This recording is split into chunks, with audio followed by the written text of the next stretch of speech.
အသက်60ကျော်လာတဲ့အခါမနက်နိုးနိုးချင်းမှာလူကလန်းလန်းဆန်းဆန်းမရှိပဲနှုံးချနေလို့ကော်ဖီတစ်ခွက်ကိုပဲအားကိုးနေမိသလားလူတော်များများကတော့ကော်ဖီတောက်လိုက်ရင်အားအင်တွေပြည့်သွားမယ်လို့ထင်ကြပါတယ်ဒါပေမဲ့တကယ်အမှန်တရားကတော့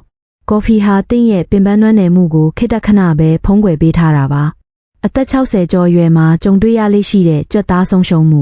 သွေးရင်းတကြားဓာတ်မတည်ငြိမ်မှုနဲ့ပရိုတင်းဓာတ်လိုအပ်ချက်တွေကို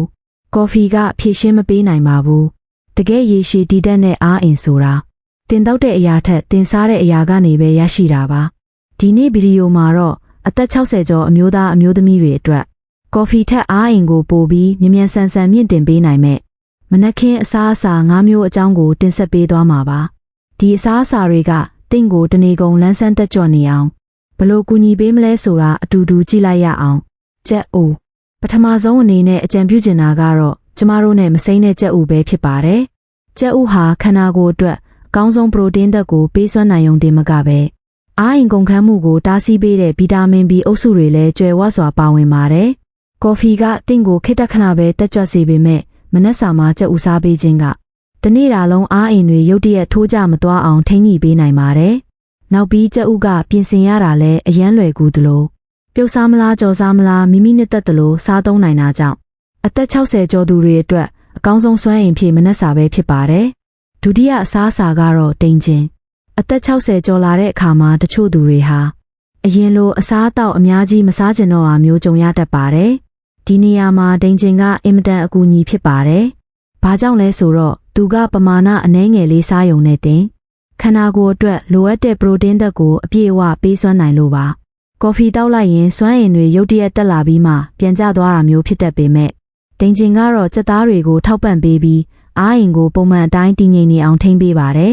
်ပိုပြီးထိရောက်သွားအောင်လို့သူ့ထဲမှာအသီးအနှံလေးတွေဖြစ်တဲ့ဘယ်ရီသီးဒါမှမဟုတ်အခွန်မာသီးလေးတွေထည့်စားပေးမယ်ဆိုရင်အမြင်တက်ပါရရှိသွားတဲ့အတွက်တနေကုန်မမောမပန်းပဲလန်းဆန်းနေစေမှာဖြစ်ပါတယ်တတိယအစားအစာကတော့ကစွန်းဦးမှာခန္ဓာကိုယ်အတွက်ကောင်းမွန်တဲ့ကာဘိုဟိုက်ဒရိတ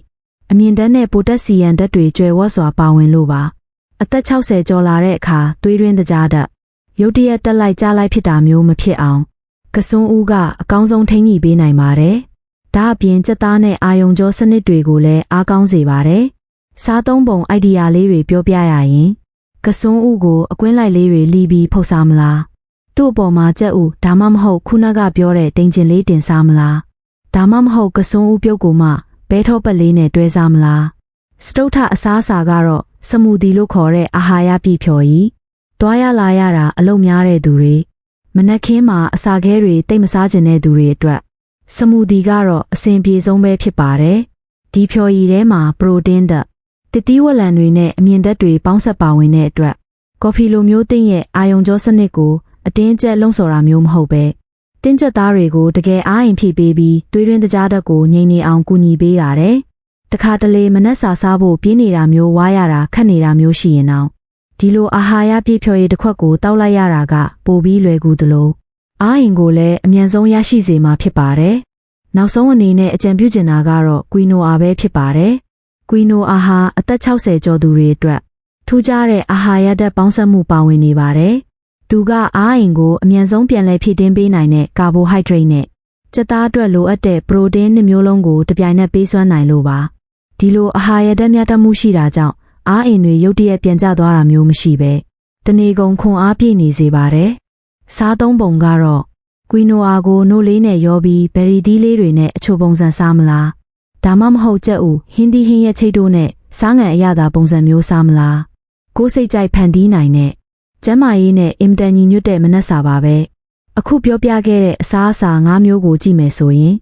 အသက်60ကျော်အရွယ်မှာအရေးကြီးဆုံးကကော်ဖီလိုမျိုးခဏတာလှုံ့ဆော်ပေးတာထက်ခန္ဓာကိုယ်ရဲ့အရင်းမြစ်ဖြစ်တဲ့ကြက်သားနဲ့သွေးရင်းတကြားဓာတ်ကိုတည်ငြိမ်အောင်ဖြည့်တင်းပေးဖို့ဆိုတာတွေ့ရမှာပါ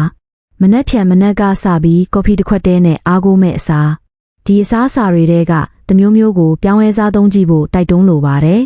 တင်းရဲ့အားအင်တွေဘလောက်အထိထူးထူးခြားခြားပြောင်းလဲလာမလဲဆိုတာတင်ကိုယ်တိုင်သိလာပါလိမ့်မယ်ဒီနေ့ပြောပြသွားတဲ့နီးလန်းတွေကရှင်တို့အတွက်အသစ်အဆန်းဖြစ်စေမှာပါနောက်ထပ်လည်းအိတ်ခမ်းထဲကရှိုးဝက်ချက်တွေကိုသိချင်ရင်အိမ်ရဲ့ channel လေးကို follow လုပ်ထားပြီးဆက်လက်အားပေးကြပါဦးရှင်အားလုံးပဲအိမ်အောင်ရေးဒုက္ခအပြည့်အဝခံစားနိုင်ကြပါစေ